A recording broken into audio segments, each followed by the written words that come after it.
Therapy Chat Podcast, episode 290. This is the Therapy Chat Podcast with Laura Reagan, LCSW-C. The information shared in this podcast is not a substitute for seeking help from a licensed mental health professional. And now, here's your host, Laura Reagan, LCSW-C.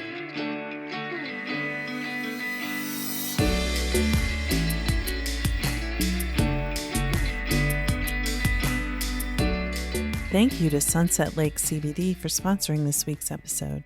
Use promo code CHAT for 20% off your entire order at sunsetlakecbd.com. Sunset Lake CBD is a farmer-owned small business that ships craft CBD products directly from their farm outside of Burlington, Vermont to your door. Sunset Lake CBD has something for everyone. They offer tinctures, edibles, salves, and coffee designed to help with sleep, stress, and sore muscles. Sunset Lake CBD customers support regenerative agriculture that preserves the health of the land and creates meaningful employment in the community. Farm workers are paid a living wage and employees own the majority of the company. Remember, use promo code CHAT to get 20% off your entire order at sunsetlakecbd.com.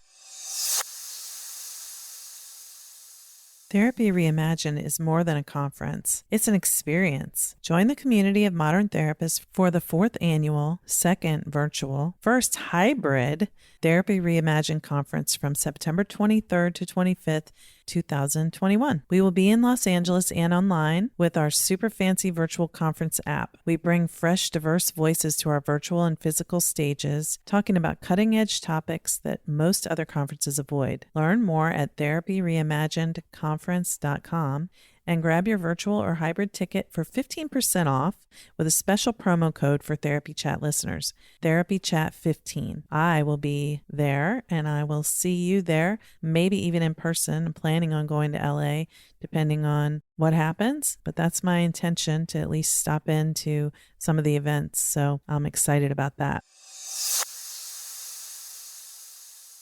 Hey there. Welcome back to Therapy Chat. It's me, Laura Reagan. Whew.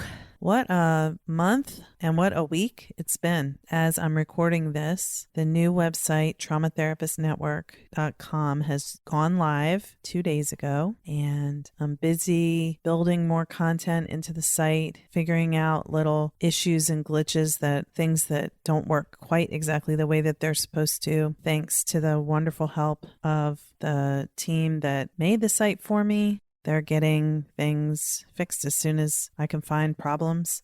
But it's like a new baby has been born, and I'm a proud mama. Pretty surreal. But, I've been dreaming about making this for over 2 years. I don't think I've really told y'all my story about this, but I've known that it was hard to find a trauma therapist. Of course, I've known that forever because I'm a trauma therapist, and people tell me all the time how hard it is to find someone who specializes in trauma. And even when they find someone who specializes in trauma, the person may not be exactly what they thought they were going to be. And I don't just mean like the process of therapy doesn't turn out to be what they hoped it would be, expected, or didn't go the way they wanted it to. But I really mean more like maybe they needed a therapist who understood childhood emotional neglect, and the one they found understood more about, let's say, caregiver stress. Both of those things fall into the umbrella of trauma therapy needs, but they're different specialties, and not intentionally, but just because, there's so many complexities to trauma, we can't specialize in all of them. No one can. And so finding someone who knows how to help with exactly what you want help with, which you may not even know exactly what that is and how to put it into words, that's a pretty tall order, really. And that's why I wanted to make this site. So started being curious about what it would take to put together a website like this, probably before 2019, but in 2019 was when I really got serious about it. And I'm going to give a few shout outs in this little message that I'm giving you here today, because there have been a lot of people who've guided and helped me. One person who helped me back in 2019 was Cat Love. And Cat Love is a website developer and all-around amazing human being who was kind enough to sit with me and answer my questions as I talked about what I wanted this site to be. Kat helped me understand, first of all, that I would not be creating this myself because I am no software developer or web designer or any of the things that IT people do and computer geniuses do. Those aren't my skills. I have another different set of skills. So Kat helped me realize that, yeah, it needs to be a really robust website, and that's gonna require, a very specialized team to create it. Kat helped me understand that not every web developer, just like every trauma therapist, they don't all know how to do the same things really well. I'm sure there are basic things that they all know how to do. This is actually a pretty good metaphor. I didn't think about it before, but Kat advised me to find someone who had experience building a directory, guided me on what questions to ask, and gave me, very importantly, some recommendation for trusted names to contact. And I did end up going with one of the people that Kat recommended, Bill Erickson of Cultivate WP. And Bill and his team, together with Dwayne, the amazing designer, and all of the wonderful people who work with them, have beautifully executed the vision that I had for this site, from the little nugget in my mind of what the need was to, it's really weird to try to tell someone that you want to create something and how it needs to function and how it should look when you've never seen it and there isn't one like this. So I can't believe that they were able to pull together what they did and create something that looks way more beautiful than I dreamed. But it also functions really well as a way to identify what the therapist specialization is and what training they have. I think that's really important too. Sometimes we're like, I want a therapist who's trained in sensory motor psychotherapy. And sometimes we're like, I want a therapist who's experienced with childhood trauma. And sometimes we're like, I want a therapist who understands grief, anxiety, loss, So there are different ways that we search. But this site, for the directory portion of it, it uses both what is the underlying type of trauma and what types of trauma therapy training and experience does the therapist have.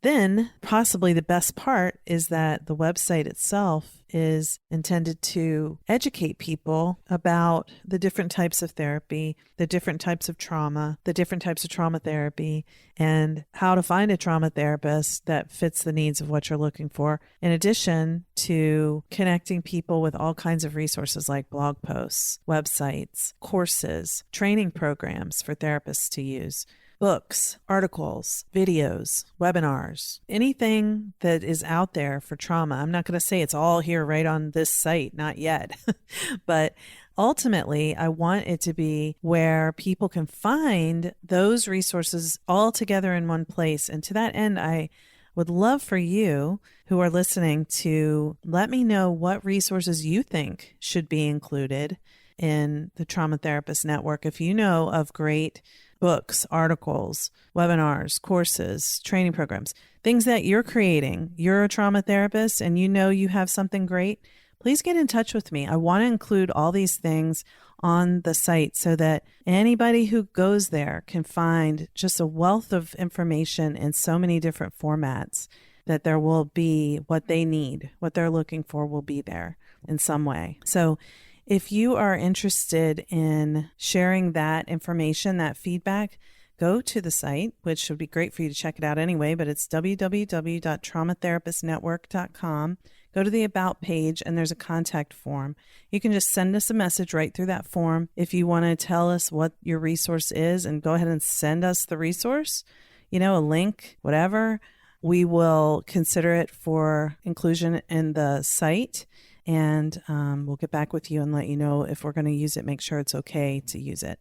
Of course, we'll give anyone credit. We'll give links to your website and stuff. So it's a way for you to share information about your services too. That's another one of the things that I like about the way that we set this up. And I think this was Dwayne's idea, the web designer. Anybody who has a listing, any of the therapists who are listed in the site, if you have been a podcast guest on, for example, Therapy Chat, you can link to that. So your listing will show, it's almost like having a little mini website. I know a lot of people use their directory listings in other big directories as their website. But it has your picture. You can put a video of yourself, and there will be a link to your Therapy Chat podcast episode if you've been a guest. And I think we can probably link to other podcasts you've been on. I am not 100% sure, but I think so. And I'd be happy to do that too, as a way to help you spread the word about, who you are and what you do. And it's a great way to let people know you, get the feel of you. That's what I love about podcasts. You get such a sense of the person who's talking, and it's really cool that way. Okay, so enough about that. I just wanted to share my excitement. Well, actually, I have a little bit more to say. I just wanted to share my excitement that Trauma Therapist Network is live. I invite you to check it out. Contact us through the site to send resources that you would like included. Maybe you love a certain resource and you want us to include it, but it's not yours. Feel free to tell us about it through that site, and we will check it out, and if necessary, we'll contact whoever created it to see if they're okay with it being added to our list of resources. I hope you will keep in mind using Trauma Therapist Network as a way to learn more about trauma, share information with clients. If you are someone who's not a mental health professional, but you want to learn more about trauma, there are blog posts, there are resource lists, there are podcast episodes. That's what's there so far, as well as the directory that is beginning to be populated with some therapists, and hopefully that will grow. I know it will over time. So thank you for checking it out. Thank you for letting me know about the resources that you think should be included. And thank you for being a part of the community that is being created with Trauma Therapist Network, and for listening to Therapy Chat. So normally I don't talk that long before I dive into the episode. So thank you for bearing with me on that. You got to celebrate, and this is a big deal. I've been working. In fact, I didn't even finish telling you all the work I've been doing to bring this to life. So I did want to say, I wanted to give a shout out to Kat Love. Thank you, Kat, for your help to cultivate WP, Bill and Dwayne and your team. You all are wonderful and amazing, and I'm so grateful for your work to create this website and Sherpaing me through the process, because it has been a process. But I also want to thank Carrie Nola, who is my beloved coach, who I've been working with for over 6 years, and who I sat with for a few days in California earlier this year to really bring the intention forth with this offering and make sure that the feeling of it was aligned with my highest self. And Carrie really helped me with that. So Carrie, I'm grateful for you in so many ways, but in particular for this year. Thank you so much. And briefly, I just also want to say thank you to my wonderful intern, Ada, who has worked so tirelessly to help me get the content onto the site. There's no way I could have done this on time without Ada's help. She's been a tremendous help, and she's going to be a wonderful therapist one day. And also to Andrew for his help. He's been there with me from the beginning of this year, bringing this vision together. And to Grace, who helped with some of the design and formatting and creative inspiration. And to Ian, who has literally held me up through this whole process for 3 months, and I really appreciate it. So this is not an Academy Awards acceptance speech, but I did want to take a minute with you, my audience, who is the reason why I do this. Just express my gratitude and appreciation. So with that said, the person who is my guest on today's episode is also someone who has been guiding, supporting, and encouraging me through this intense process of bringing this new website to life. And her name is Kristen D. Boyce. Kristen is a licensed marriage and family therapist with over 20 years experience and she's the owner of a group private counseling practice called Pathways to Healing Counseling in Indiana. She's also the host of the Close the Chapter podcast, and she's a sought-after international speaker, as you'll hear when you hear our interview. Kristen, before I say much more about her professional bio, Kristen just has an amazing energy. She's just, you feel her warmth. She's such a kind and compassionate person, and I'm so grateful that I met her through someone else who I would like to appreciate, Melvin Varghese from Selling the Couch podcast, who has really helped me on my podcasting journey over the past 6 years. And I met Kristen through him because we're in a mastermind together that Melvin runs. Kristen is an EMDR trained psychotherapist, and she also uses brain spotting. Together, these two methods are among the most effective research-based trauma treatment modalities.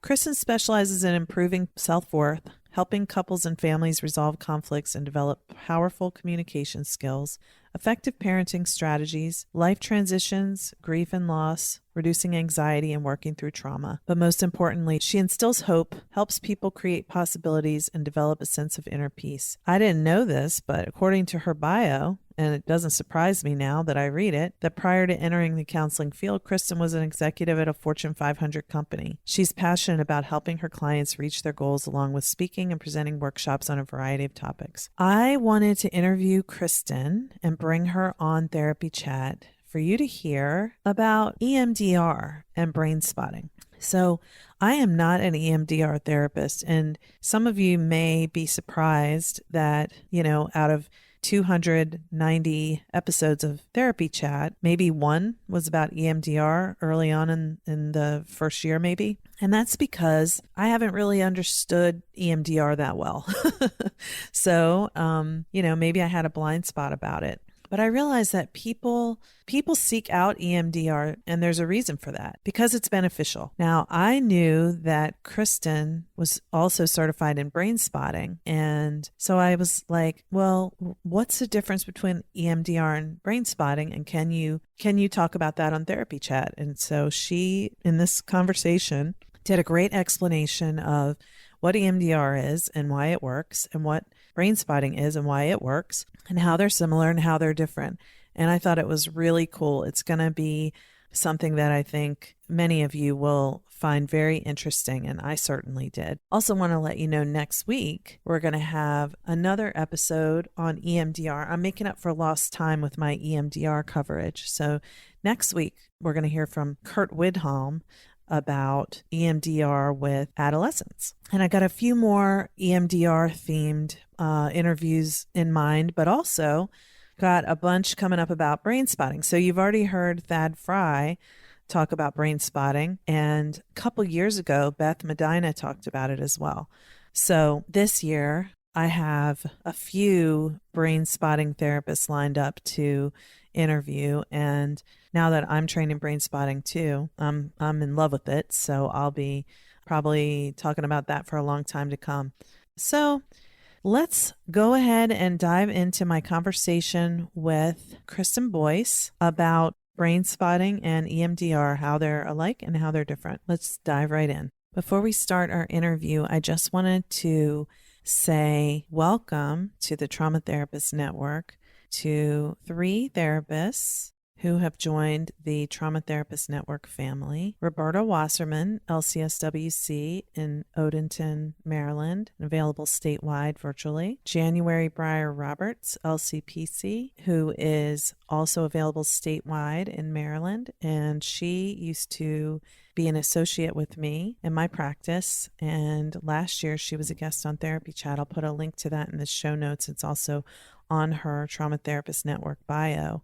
She talked about helping children with self-regulation using co-regulation. And I would also like to welcome Gretchen Campbell Seafried. Hope I pronounced your last name right, Gretchen, who is in Denver, Colorado. Thank you all for being part of the Trauma Therapist Network family. Hi, welcome back to Therapy Chat. I'm your host, Laura Reagan, and today I'm very excited to be interviewing my friend and colleague, Kristen Boyce, LMFT. Kristen, thank you so much for being my guest on Therapy Chat today. Thank you so much, Laura. It is an honor and a privilege to be with you today, and I'm excited for our conversation. Thank you. I think the honor is all mine. And you're someone that I've wanted to have on here as I've gotten to know you and another group that we're in together. And, it's interesting because we have a lot of similarities. We're both certified Daring Way facilitators. We're both group practice owners. Your practice is Pathways to Healing Counseling. And we're both podcasters. Your podcast is Close the Chapter. And you're trained in brain spotting, which I just started training in. Yeah. But what we don't have in common is that you're also EMDR certified. Trained, yes. EMDR trained. Yes. So I'm super excited to talk to you about EMDR and brain spotting and how they're similar and how they're different, because I know that people are they've heard about EMDR. I think people are beginning to hear more about brain spotting, but people are like, oh, I think EMDR is what I need, but they don't really know what it's going to be like, how it works. And I think it would be great to tell our audience about, how it started, what it's like and what it feels like for the client, and then talk about brain spotting and how the two are similar and different. So before we even get into all that, though, let's just start off by you telling our audience a little bit more about who you are and what you do. Thank you. I'm so excited for this conversation. I cannot tell you how many times I get asked by clients, what, first of all, is EMDR and what is brain spotting and what are the differences? It's a question that gets asked repeatedly. So the fact that you're having this podcast to talk about this, I think will be so beneficial and helpful to anybody in therapy, thinking about therapy, trying to understand what the differences are. So first of all, I'm so excited for the conversation. So a little bit about me. As you said, I'm a licensed marriage and family therapist.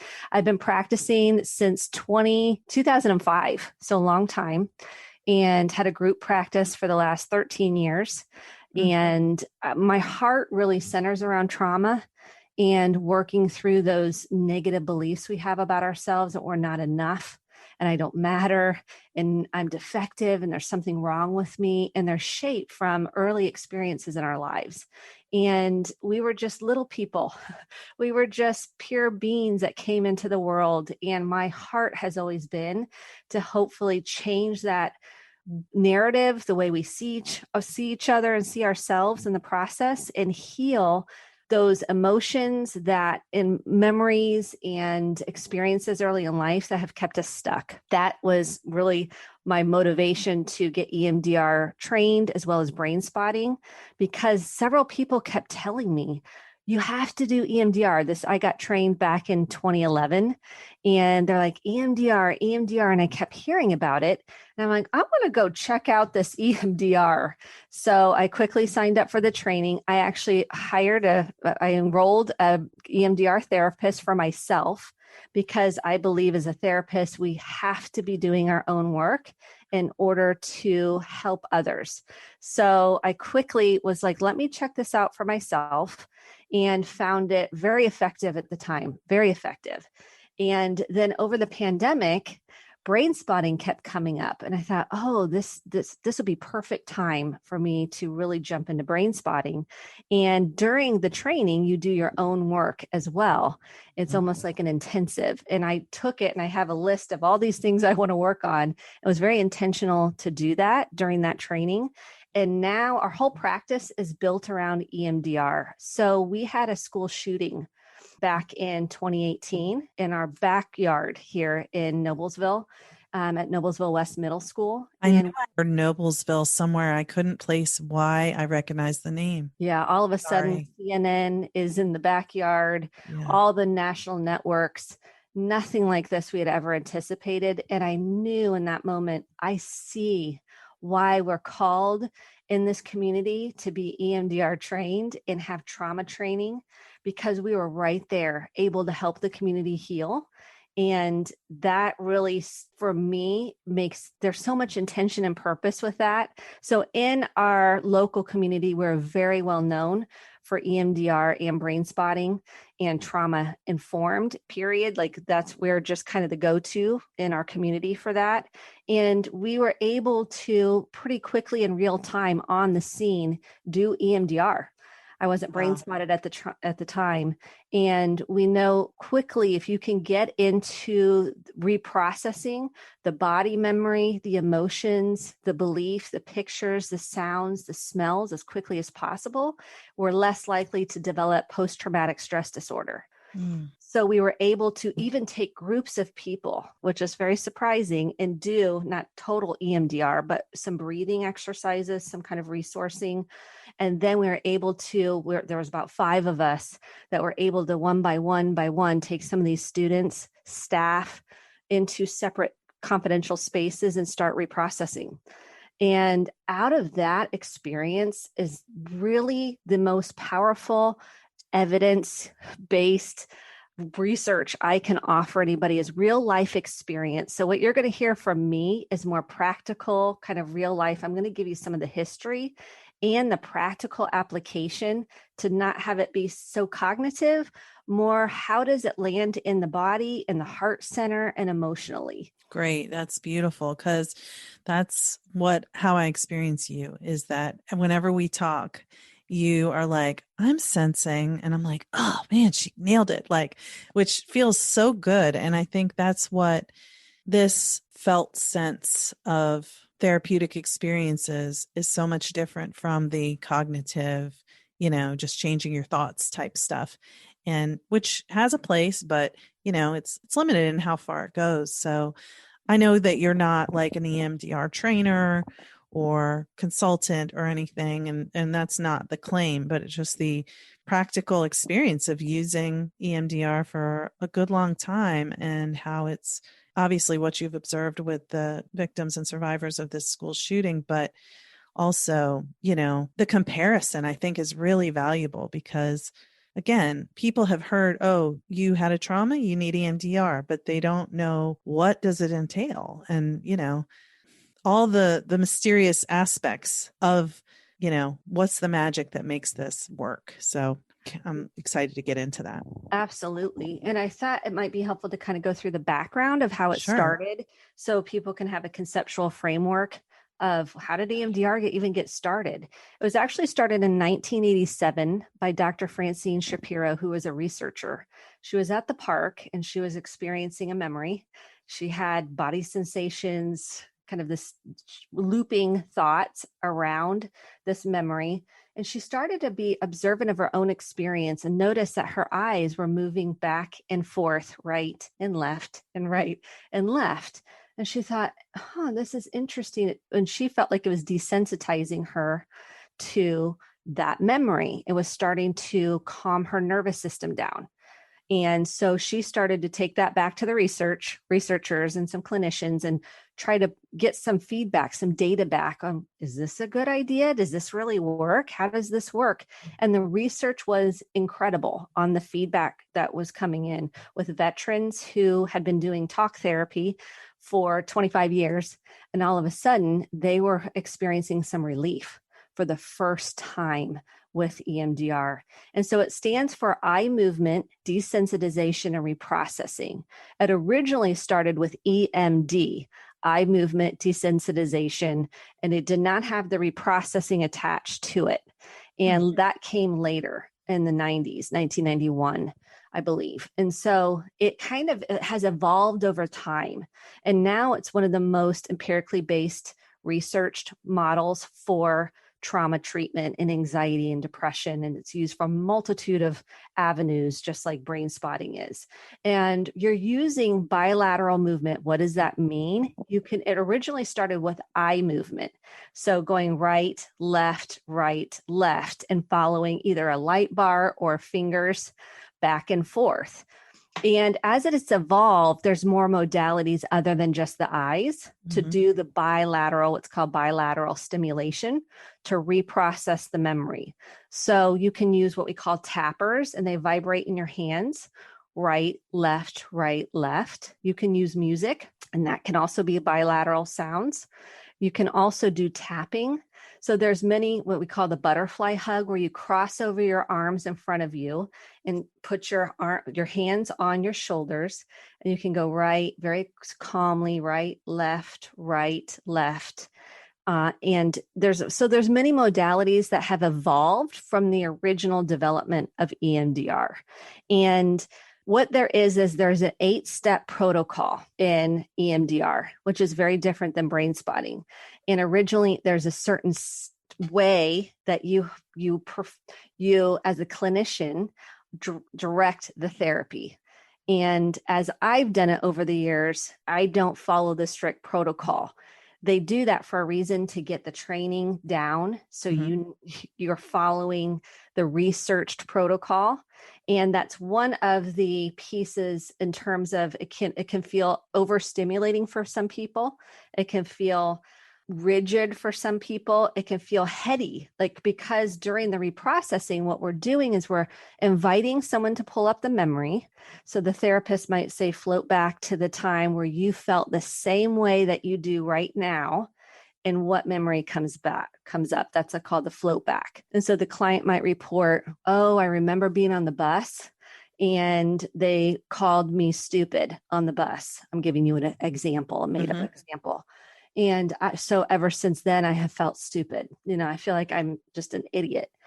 And so then what we're doing is we're targeting, they call it targeting the memory. So we come up with a target. And so then we look at how intense is that on a 0 to 10. Then we call that SUDS. And so subjective unit distress. Disturbance. Thank you. Disturbance. Yes. And so that's how intense does it feel in your body? And someone will rate that on a 0 to 10. And then we're looking at what's the negative, where do you feel it in your body? So you're naming where you feel it in your body. We're looking at the emotions. So what are you feeling? So we're asking a lot of questions.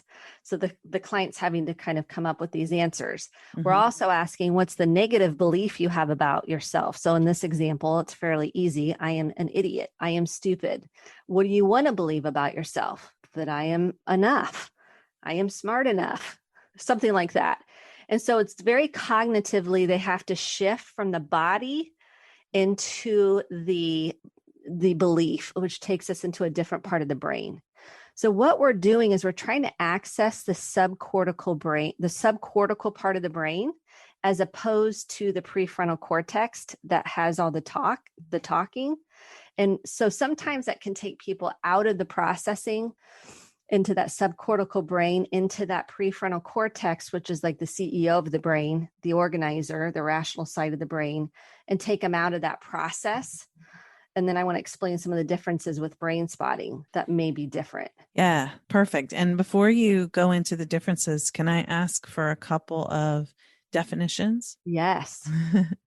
So when you said bilateral, I know you said right, left, but can you explain just generally what that means for our brain? Absolutely. So we're going between the right and left hemispheres of the brain that store different, if you think of the sensory system, the senses are stored in different parts of the brain.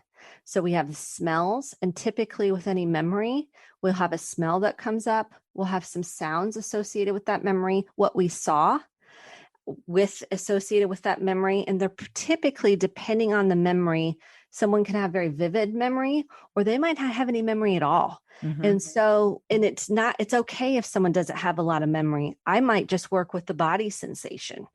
And so this is where, as I've done EMDR since 2011, I've adapted it in a different way to really hone in on what is held in the body. So if you look at somatic experiencing, there's roots also with somatic experiencing, and you'll see some ties in different modalities with both brain spotting and EMDR.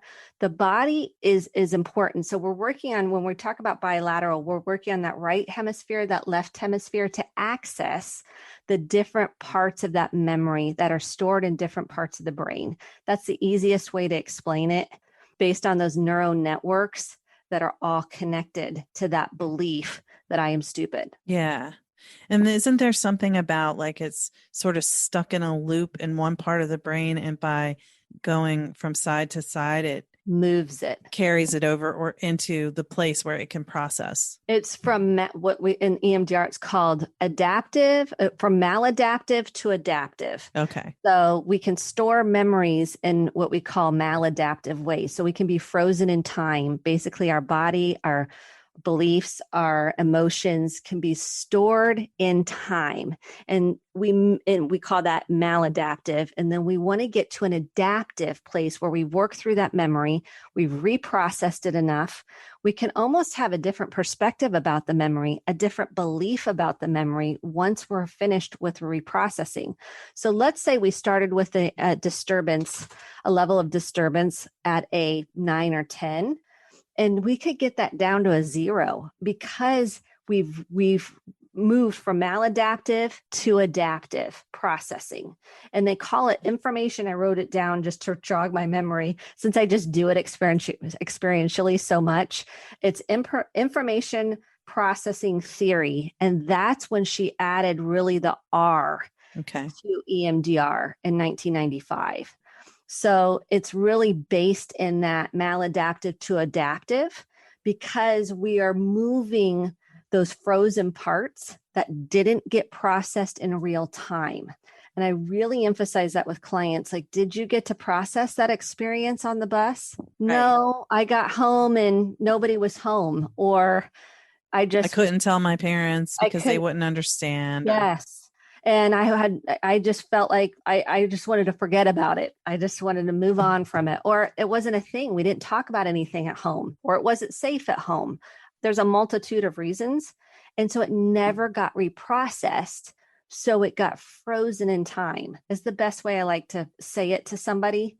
So sometimes we can look like we're adults, but when we go back and we pull up that part, it's like, oh, I'm stuck in that spot where that person told me that I was stupid. Yeah. So insidious too, because it's like, I find for myself and clients report, like it's really hard to tell when you are back in that frozen space of time because it feels like a truth that I am stupid, not that I'm reliving being on the bus when I was 8 or whatever it was, and someone called me stupid. Exactly. It's almost like it's cemented as exactly a truth now. Yeah. And we're trained to say, how do you feel about that memory now? Using the keyword now to see what comes up in real time. Because often it's very similar. If I pull up that memory and I watch it like it's on a movie screen. So a lot of times I'll say, watch it like you're on a train.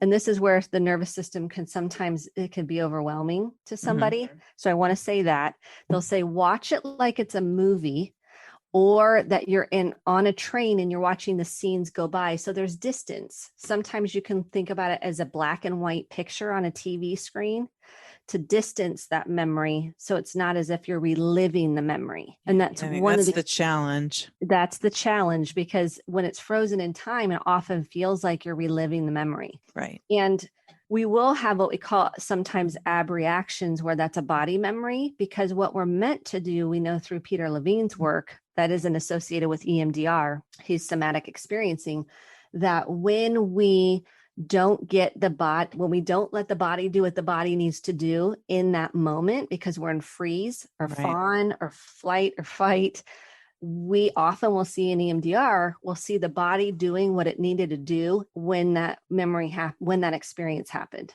And that can be very overwhelming for clinicians if don't know how to handle that. And I'm like, okay, good. We're releasing. And it can be very scary to the client if I haven't prepped them ahead of time to tell them your body may respond. There's nothing wrong with you. It may bring up some fear. I'm right here. We work on some centering exercises also before we start EMDR. I recommend that. So we can come back to center if we need to. And I say, this is just your body releasing what it needs to release. Let it do what it needs to do. I'm right here. Let it do what it needs to do. And that can be surprising when people haven't done EMDR, that can be that can be how your body responds to reprocessing the memory. Yeah. And I mean, what you just said about preparing clients, I think that's really an important thing to highlight as well, because I've seen where people go to someone for EMDR and on the first or second session, they're doing EMDR and this person has a very complex trauma history and there's not enough of a therapeutic relationship to built up for the space to really be held for the client to feel safe to allow whatever's happening. So this reprocessing starts and they're back in that trauma and they don't have that relationship and they can have some pretty negative effects. Yes, I'm in our practice, we do a lot of connection with the client and helpful coping strategies also coupled with that. So they know how to, with our help holding the container, how to come back to center, that it's okay, we're going to come back. Yeah. And if we don't have that prep work, it can be very disarming to the nervous system and re-traumatize the client, which we don't want to do. Of course. So, and I don't mean that the EMDR is re-traumatizing the client. I mean the lack of foundational prep work. And if the therapist hasn't done that part, which is a critical part of EMDR, and that's part of the phases of EMDR, is that prep, that foundational prep work, rather than jumping in, we want to do no harm to the client. So it's really not the EMDR going wrong. It's the lack of adequate preparation that's really, a deficit within that therapeutic relationship, or just not a deficit, but a misstep or something that should have happened. And it would be considered a maladaptive, right? That we may have jumped in too soon. And when you are pretty skilled at, you can go, okay, let's do some resourcing, which means let's do some centering, some breathing. And the tappers are actually very soothing to the nervous system. Mm-hmm. And that's why I was like, if I could have you hold the tap, like if I could have everybody hold the tappers, even just holding the tappers are very calming to the nervous system. Like even just holding them and feeling your feet on the floor. And just doing that, like we're not reprocessing anything. We're just feeling the tappers in your hand. I typically will start very gently, very softly with EMDR. So then there's a felt sense of safety of, oh, these also can calm me and not always activate me. And so the tappers are I personally love the tappers. And a lot of clients like it because it's working on that physiology of the body, which I think is not something spoken about often with the tappers, which are the buzzies that vibrate in your hand very softly. You can turn them up or turn them down. Yeah, I've experienced that. I used to have a suite mate where I used to rent space, and I came out of a session. It was like, oh, wow, that was intense. And I wasn't even really fully aware of what I was feeling, but I think she could tell right away that I was kind of out of my window of tolerance. And she was like, come, want to sit down for a minute? And I came in and sat down in her room and she had tappers and she was like, just hold these. and I was like, well, it buzzed. And I was like, what's this? And, she's like, just see what happens. And then, a few minutes later, I was like, I felt different. It wasn't like, I just felt different. And I was like able to really sort of express what I was feeling instead of just being like, oh, I don't know what it was. That was just so much, I don't know why I feel like this. And then it was like, oh, and maybe a normal emotional reaction happened instead of this like foggy, not clear, knowing what was going on with myself. So that's my experience with EMDR. That's the only one I've had. Yeah, and that would be EMDR. It's just you're not doing the full protocol. Yeah. So we're going by the 8-step protocol. And the other thing people ask me a lot is, can you do EMDR remotely? Like, how does that even work? And I'm like, absolutely. There's software now that has been developed. One is remote EMDR, and that has bilateral sound. So you can put headphones on and you can pick from music to nature. Like if you want birds chirping, you're like, no, I don't want birds. I like the ocean. We can do ocean. We can do rainforest, white noise. You can also do just kind of ping pong sounds. And it can move at a very, we can move it at the pace that the client feels. The client can handle and is comfortable with. And that is a number one I would say the most important part of EMDR is checking in with the client. How do you feel? And inviting the client to check in with how they feel. Let's check in with just let's just kind of tip our toe in the water. And we just kind of do some real light, taking some deep breaths, putting our feet on the floor. Let's just kind of see how this feels in your nervous system, the felt sense of it. So we're not just jumping in to reprocessing a real traumatic memory. And oftentimes I might start with something, what we call little t. And I know people do that, little t, big T. I just call it whatever is disturbing you in any level. We might start with something less intense. So it might be something that your spouse said to you or your kids said to you that triggered this feeling in your body. And we might start with that, which could lead us down, right, to the roots of where that lies, typically does. That school bus Memory that you're stupid. And so I think this is the most important part, is meeting the client where they are in attuning. We're going to get to that with brain spotting, but this attunement where it says, I see you. I see your body language. I see your eyes. I see your breath. I'm attuning to you, because the therapist has to do their own work in order to be able to notice this within the client. Mm-hmm. And EMDR and brain spotting, it's critical. I can't emphasize that enough, that you continue, because we're all works in progress, to do our own work and to notice those triggers. So when we are with a client, we can hold this space for them to do this hard, scary work. Yeah. So it is possible to do both brain spotting, we can get into that, but brain spotting and EMDR. But EMDR in particular, people are like, can you do that?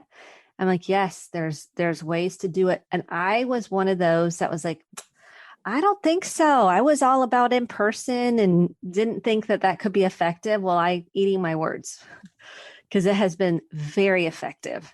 And as a matter of fact, clients are almost like, I like this remote EMDR almost better than I did the in person. Surprisingly, each client's different. Yeah, I know. The pandemic has definitely taken all of us who are like in person only for everything and saying, okay, well, I guess virtual actually works really well too. So, but we're like so wedded to what we know, what's familiar. Absolutely. So that's the nutshell, and just more experientially about EMDR, because those are the questions that people want to know. How does it work? How does it feel? And it feels different for everybody. When I first did it, you do it in the training you go through, just through any kind of modality you learn as a therapist. The therapist goes through and experiences what the client experiences. And then I went through my own personal therapy.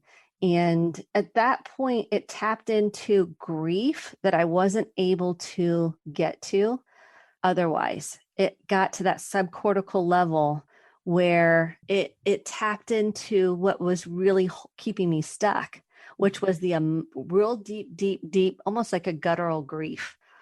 And so that transformed my work to go, oh, it's not about just the thinking. And I knew that, but to experience it, and then what that freed up in me was life-changing. Hey, everybody. I wanted to take a quick minute to tell you about my experience with Sunset Lake CBD. I first tried CBD when my integrative doctor recommended it for chronic neck pain and tension that tends to wake me up at night. I really like Sunset Lake CBD's products. The full spectrum CBD tincture is mild tasting compared to others I've tried, and I find it works quickly. It doesn't feel sedating, but it does have a pleasant calming effect. And I also like the CBD gummies. They taste good and they work well. So if you're looking for a craft CBD product that comes directly from a farm outside Burlington, Vermont that's a producer for Ben & Jerry's ice cream, you're going to want to check out Sunset Lake CBD. And remember, Therapy Chat listeners get 20% off using the promo code CHAT. So go to sunsetlakecbd.com and use the promo code CHAT. That's amazing. And thank you for sharing that. And it also brings up another thing I wanted to ask for a definition of before you go on to brain spotting, which is the subcortical. Can you explain what that means? Yes. So in the subcortical brain, it's the nonverbal. Oftentimes it's a nonverbal. I'm going to say it in simple terms. because that's how I Perfect. talk to clients. It's the nonverbal part of the brain that we can't access through talk therapy. So what is the nonverbal part of the brain? It's body sensations, it's emotions, it's things get tucked under, almost like in the body, that we don't even know is there, because we can intellectually say something. How many times we're like, I know that this is shame, or I know this is, I feel really sad, but we're not really connected to the emotion. Yeah. What the subcortex is that subcortical brain is that part that doesn't have words. Oftentimes it doesn't have words necessarily. So it's also like pre-verbal experiences. So like birth and crying in your crib when you're 6 months old and your mom's in the shower, and doesn't come. So those things that you can't be like, well, back when I was 6 months old, I remember my mom didn't come and I thought I was worthless because she just left me there crying when, you didn't think any of that. It's more of a like body, message that's like somehow your body says, I'm unloved or something, and not in those words, Yes. So you wouldn't be able to access that. You wouldn't be able to find that in your cognition. Exactly. And even in utero, like in pregnancy, that we don't even know perhaps what the biological parent was going through, mother at the time, that can get passed down into our nervous systems. And that would be in the neocortex of the brain, something that we, like you said, we wouldn't have a narrative around even, perhaps. There's no narrative to make sense of it. Yeah. And it's locked in the body. So that's the brilliance of both EMDR and brain spotting, is you're actually getting to that. So someone with significant abandonment issues, and they're like, and they may have a physical abandonment, they may have an emotional abandonment, and they may not be able to pinpoint it. And oftentimes we can get there through the roots, and oftentimes with even surgeries. So if someone had tubes, adenoids removed, or there was a surgery, they were in the NICU, or they had a surgery early on, that gets trapped. That's trauma to the body. Mm-hmm. And so that neocortex will hold that body sensation, that experience, even being put under with anesthesia.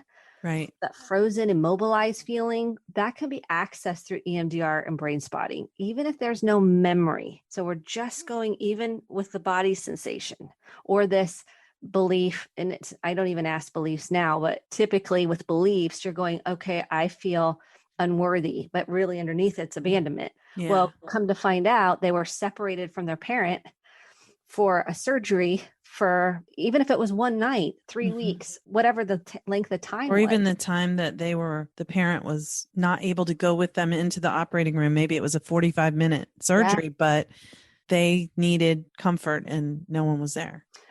There's a case I worked on where we were with the Noblesville shooting and couldn't get past the trapped feeling. And come to find out, it was because there was a surgery early on, and the mask from going under the anesthesia was the feeling of feeling trapped and then the separated from our parents. It's like, of course. So we could only get so far until we got to that root memory. And that wasn't she couldn't cognitively think there was a tie there. That only came through that subcortical experience, the reprocessing that it came up. So in that example, and I don't actually want you to give away anything of this person's personal information, but in an example like that, would they know that that was what came? Like, let's say it's a 10-year-old child and they had this surgery when they were 1. How would they know that it was related to that? Do they know a surgery, or the parents share that? Well, they did have a surgery. It's like, and they're saying there's something over my face or something like that. Typically through the history taking, which is a phase of not only therapy and EMDR, there's a history taking as part of the initial protocol step process. And you're going to be asking about surgeries or separations. And if you have a child, you're going to be asking about surgeries, procedures, separations, anything like that. So it could be a medical separation. It could be a trip that mom or dad took, and there was a separation there. There could have been where they were literally separated from their parent because the parent was in the hospital. for extended period of time. So we're going to get a thorough history, like if we're working with a child or we're working with the client on their medical history or separations. I find that I work a lot with abandonment. It's just part of trauma. Mm-hmm. And sometimes we're digging, we're trying to get, and the person may not have that history. That's okay. I don't have to have that history. I'm just going to go with the body sensation. I'm going to go with the emotion that's coming up now. And that may take us someplace. I'm just going to let the brain do what the brain needs to do. Yeah. And I'm going to go with it. So I don't know what that's going to lead. I don't know what that's going to come up for the client. I trust that the brain and the body will show her, whomever's in front of me, where we need to go. And I might not get that information, and the client might not have the information, and that's okay. Because I can find that it's very upsetting for people when they don't have that information, because they really want the information to put the puzzle piece together on why they feel the way they do. That whole mystery of needing to understand to make sense of it, for the anxiety about, well, what is this? What is this? Like this fear, something's wrong. Why is this happening? What's wrong with me? What's wrong with me? Yeah. And sometimes we don't have all the answers. And I'm like, it's okay. Let's just go with where you feel it in your body now and where that's coming up emotionally. And we can still get to where we need to go, even without the information. So they can experience the relief and the release that needs to happen, even if they don't really know why they needed it. Exactly. Because that's the gift of the subcortex. Mm-hmm. That's the gift that the subcortex can give us, because we won't have words and we might not have the information. And we're just going to know that the body and the brain can heal itself depending on what it is, unless you've had a brain injury or something along those lines. And even then, you never say never. But I'm not talking from a medical perspective. I'm talking from an emotional perspective. Yeah. So I want to make that distinction. Thank you. All right. So now, if you are ready, we can get into the brain spotting part. I didn't want anyone to be stuck on, but what's subcortical?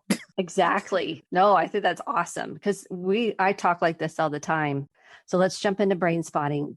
Brain spotting was an offshoot. The birthplace of brain spotting came from Dr. David Grand in 2003. He was EMDR trained. He was a facilitator. He was doing a lot with EMDR. This is the beauty of why I love this, because we don't have to be constrained. Sometimes things are birthed out of unknown places when we're attuned. And his framework is really where you look, is the felt sense of that. Where your eyes go is where we go as a clinician. We follow that. We follow where the eyes go. What does that mean? It means we're not moving the eyes back and forth bilaterally necessarily. We're watching for the fixed eye position where the person has the memory come up, or the body sensation, or the emotion. So we might watch the client and notice, oh, you are looking off to your right when you were talking about the loss of your mom. And what we're going to do is we can use either a pointer, we can use a spot in their environment, in my environment, depending on if you're telehealth or you're in person. And we're going to attune to the client. The framework is built on attunement. What does attunement mean? Attunement means I'm noticing the client's eye movement. I'm noticing the client's facial expressions. I'm noticing the client's smile or not smile, or even an eyebrow lift, a little eyebrow lift when they're talking about how they're feeling. I'm noticing their breath, their body. I'm just fully present in my body so I can be fully present with the client in front of me. So attunement is birthed out of really parent-child dynamic as infancy. We know through research when a parent is attuned to the child emotionally, physically, meeting that need, that is healthy for child development, and creates a felt sense of security and safety. And so David Grand took this took attunement, which I resonate with greatly, and that's how I practice therapy anyways. So that spoke to me, that framework of attunement. It's not about the clinician and having all the answers. It's trusting the client's process to go where we need to go, to clear, to release, to reprocess that whatever's in front of them in the moment, where as an EMDR, we're asking the client to pull up a memory, potentially. I do a little differently, but historically, if you're following the 8-step protocol, you're asking the client to pull up a memory and perhaps all the details describing what happened. You don't necessarily have to do that in EMDR. It's optional. The person doesn't have to describe it. Whereas in brain spotting, the person doesn't. In EMDR, you don't have to talk. In brain spotting, you're really less concerned about the story, as more in tune with the body, the activation level of the client. So they're going to also ask the same question. You can ask it, how intense is it for you? How activated are you on a 0 to 10? The client is going to connect to their own body, tell you what that looks like. They're going to do that subjective level of disturbance, so unit of disturbance. And that's pretty much, and then you're going to have the client just kind of go with whatever they notice in the moment. You put a framework together of what the client wants to work on. You find the fixed eye position. There also is what's called bilateral music that the client can listen to, that David Grand developed. And it's, again, it's more of it's hard to describe. You're going in one ear, out the other, but it's not so right, left. It's more like you're kind of right. I can't describe it in words. It's like bilateral. It's like an infinity loop versus exactly. A left, right. Exactly. Yeah. So it's different. It's more of a infinity. Yes.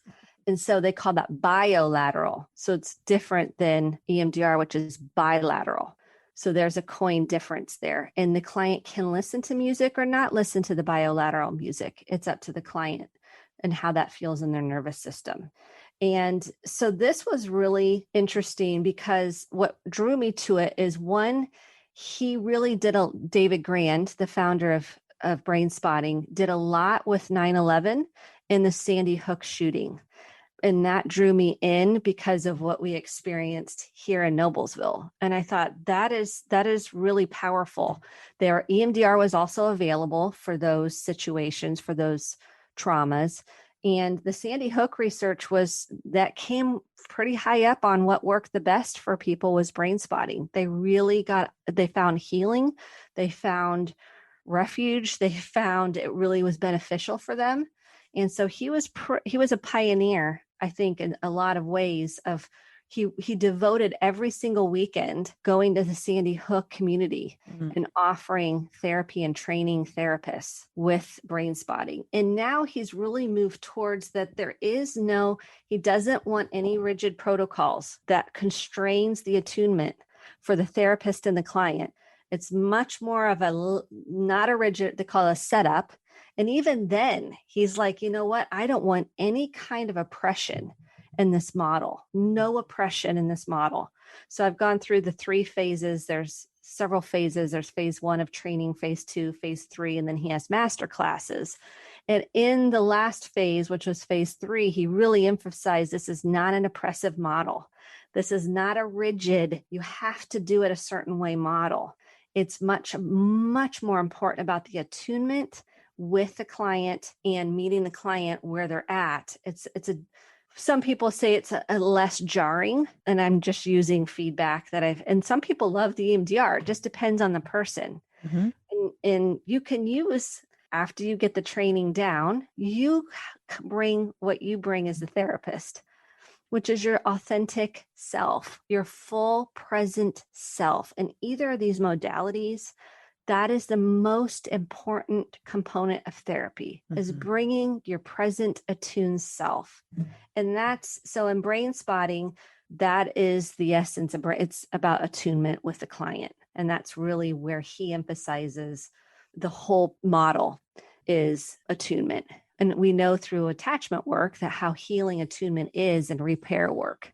I really believe that, you know how I've probably said this so many times on this podcast, but you know how they have the study where they did that like super therapist thing, and they found what is it that these super therapists have in common that makes them have more effective therapy outcomes with their clients. And it was it wasn't the modality they used. It was the relationship, which comes to attachment, right? Yes. And I have experienced it myself in therapy. And so when we can be on this other side of the couch and we're like, oh, yes, it's so vulnerable to be on the other side and talk about things that are so hard and scary.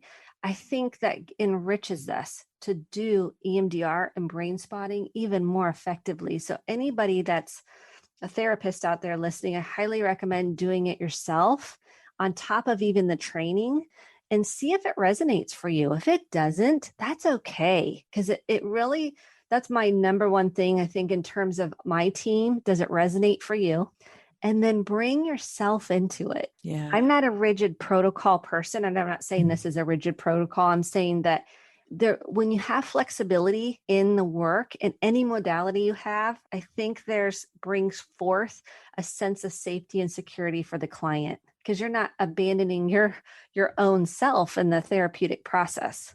Yeah, that feels so true. Like the letting something unfold organically and taking away the illusion of control and the therapist as the expert means that it's a relationship where, one person is in a position to walk with, guide, witness and hold space. And the other person can just let themselves feel and be, figuratively speaking, be held within that safe space and have the opportunity to explore something that wasn't safe to explore because they didn't have anybody to safely hold the space for them at the time when it happened. Yes. Being held and us holding the space I love that. That's so beautiful how we are. That's exactly how I frame it.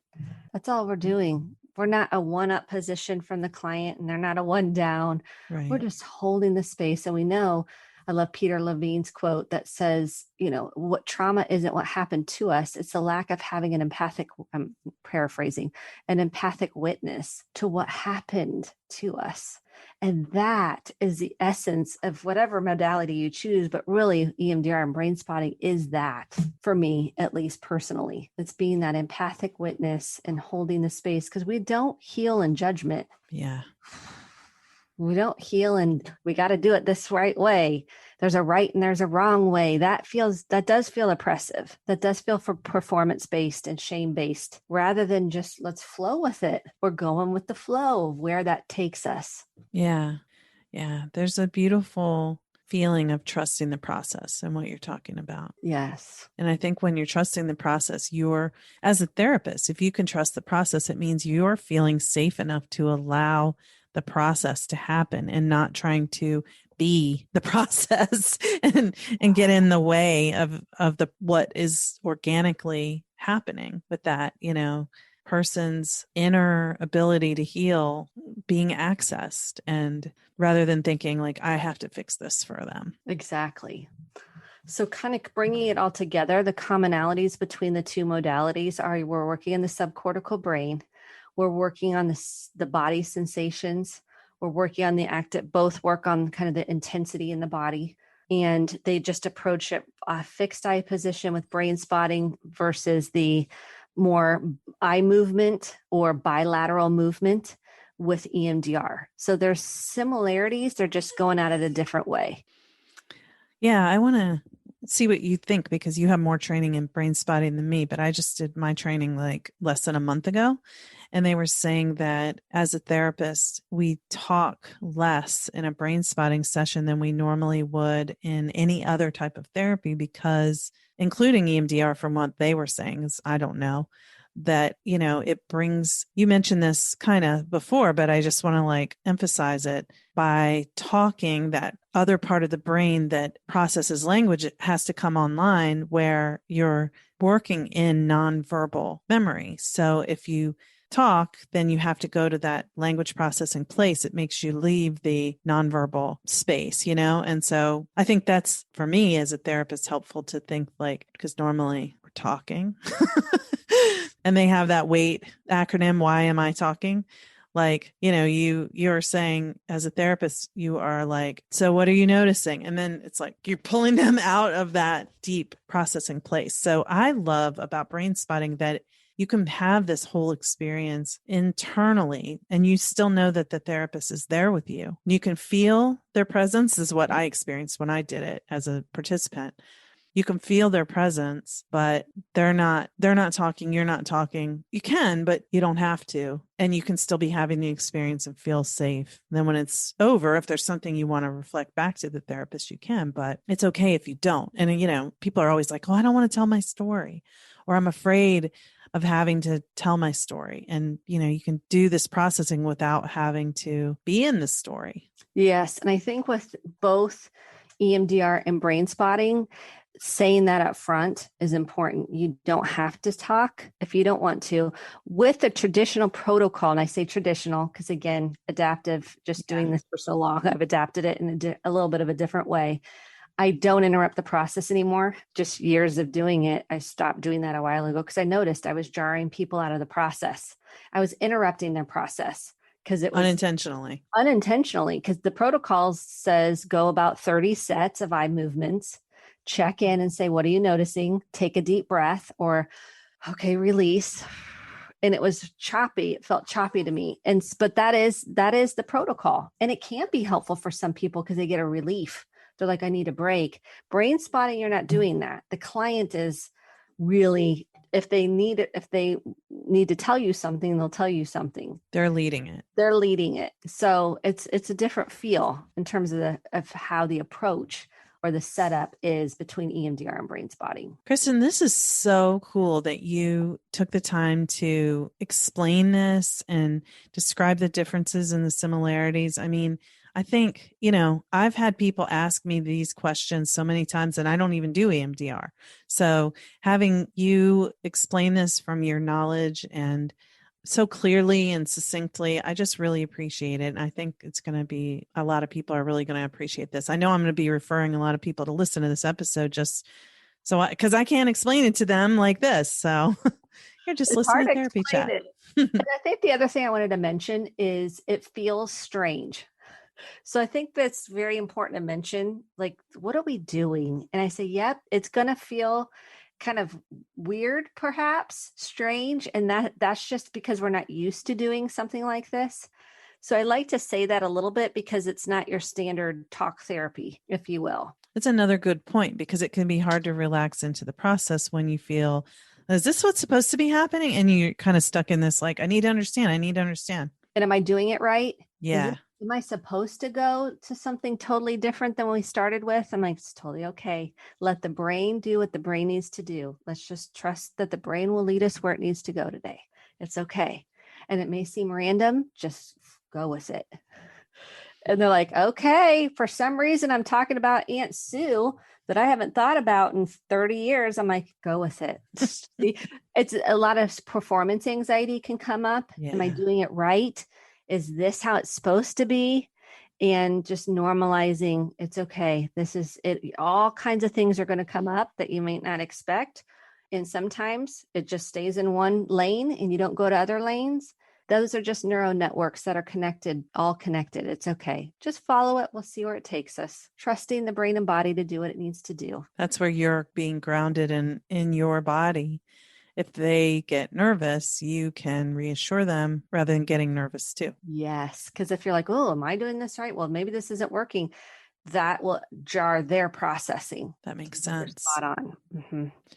Well, Kristen, it's been so good talking to you, like always. And I'm really grateful that you took the time to come onto Therapy Chat today, honestly. And will you tell people, where can they find all of these things that you're doing? There's two places they can find me. Kristen, Kristen D, Boice.com, Boice.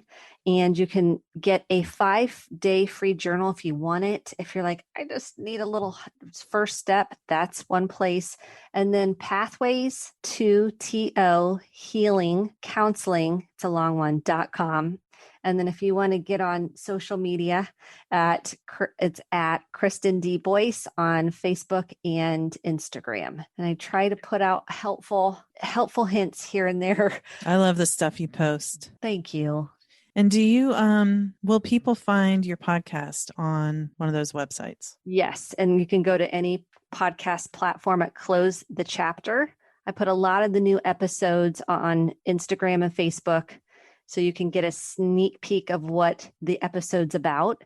We do a lot of codependency, trauma, family systems, relationships, self-worth, shame. So join us. Thank you so much for being my guest today. Thank you. It was an honor. I loved our conversation beyond measure. Thank you so much. Thank you to Sunset Lake CBD for sponsoring this week's episode. Use promo code CHAT for 20% off your entire order at sunsetlakecbd.com. Sunset Lake CBD is a farmer-owned small business that ships craft CBD products directly from their farm outside of Burlington, Vermont, to your door. Sunset Lake CBD has something for everyone. They offer tinctures, edibles, salves, and coffee designed to help with sleep, stress, and sore muscles. Sunset Lake CBD customers support regenerative agriculture that preserves the health of the land and creates meaningful employment in the community. Farm workers are paid a living wage and employees own the majority of the company. Remember, use promo code CHAT to get 20% off your entire order at sunsetlakecbd.com. The Therapy Reimagined conference is going hybrid this year, meaning you can join us virtually or in person in Los Angeles for 3 days of learning and connection. With headliners like Dr. Bandy X. Lee and Dr. Jamie Marich, you know that we're exploring topics that don't find their way onto typical conference stages. Grab a virtual conference ticket or join our small but mighty group of modern therapists in Los Angeles September 23rd through 25th at the Sheraton Universal. We're keeping the live audience small, so don't wait if you want to be in the room. Learn more about what we plan for this year at therapyreimaginedconference.com and make sure to use Therapy Chat 15 at checkout for 15% off your virtual or hybrid conference ticket. No matter how you participate in Therapy Reimagined, it's going to be an event to remember. And I hope to see you there. Like I said, either I'll definitely be there virtually because I have a presentation to give, and I intend to be there in LA at least for some of the events. So make sure to use that discount code. Hey everyone, it's me, Laura Reagan. Just wanted to make sure that you know about what I've got going on this summer. I don't think I've really talked about it much here, which is silly, but in case you didn't hear, I did start a second podcast called Trauma Chat, which is really for anyone who wants to understand what trauma is and how it shows up in our lives. As you've heard me say, if you've listened to this show, I've mentioned a million times that people tend to think that trauma is something that happens to someone else, something horrific and unthinkable, unspeakable. And that is true. Trauma is that. But it's also experiences that are very commonly shared among many of us, most of us. On Trauma Chat, I break down what trauma is in hopefully understandable language that's not stigmatizing.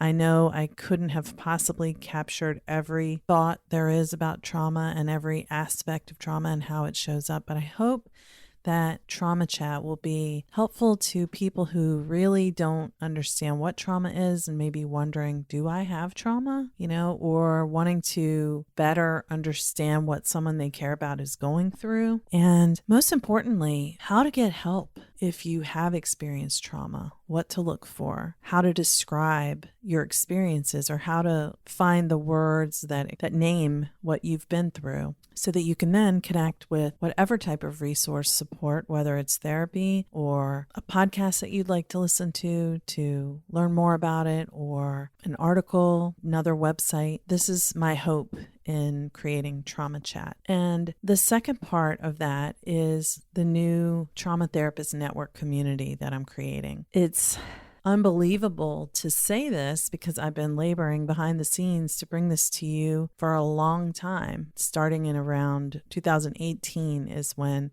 I first had the idea, and then the process of getting from there to here has been slow and with many twists and turns. But I'm creating a community for people who have experienced trauma to find help, for trauma therapists to find other trauma therapists to network with and refer to and gather and collaborate and share ideas and hopefully come together in person in gatherings that I don't know if they'll be able to happen in 2021, but maybe by 2022, we can have in-person gatherings of trauma therapists to provide support to one another and combat the isolation of trauma work. Even if you work in a large agency or group practice, trauma work is so isolating. It's just part of the nature of it. And connecting with other people who get it is so valuable. The participants in my trauma therapist consult groups share how useful they find them to be, because we're in our offices doing our work and then we go home, and it can be really hard to receive the same kind of support that you give to your clients. So I hope that Trauma Therapist Network will be a useful resource for you, whether you are someone who's trying to find more information about trauma or if you are a trauma therapist yourself. To learn more, please go to traumatherapistnetwork.com. The website is not live yet as of June 28th when I'm recording this, but it will be live by August 1st if all goes well, and hopefully there may be even a soft launch before that, a beta version. So please go to traumatherapistnetwork.com where you can find a free download and sign up to be notified as soon as it officially goes live. Whether you are a therapist or just someone who wants to learn more about trauma, there's a download there for you, different ones for each group. And I hope that this resource that I've really created from the heart will bring healing to more people. I really want people who have experienced trauma to be able to find the right kind of support. And that's why I created the Trauma Therapist Network. I hope you will join me there. Like I said, you can get more information by going to www.traumatherapistnetwork.com, where you can sign up to be notified as soon as the official website goes live, which will be in August of 2021. If you're hearing this after August 2021, go there and hopefully you will find the site and you'll see everything that it has to offer. I cannot wait. This is such a labor of love, something that I've really poured my heart into, and I'm just so excited for you to see it. Thank you so much for your support. Thank you for listening to Therapy Chat with your host, Laura Reagan, LCSW-C. For more information, please visit therapychatpodcast.com.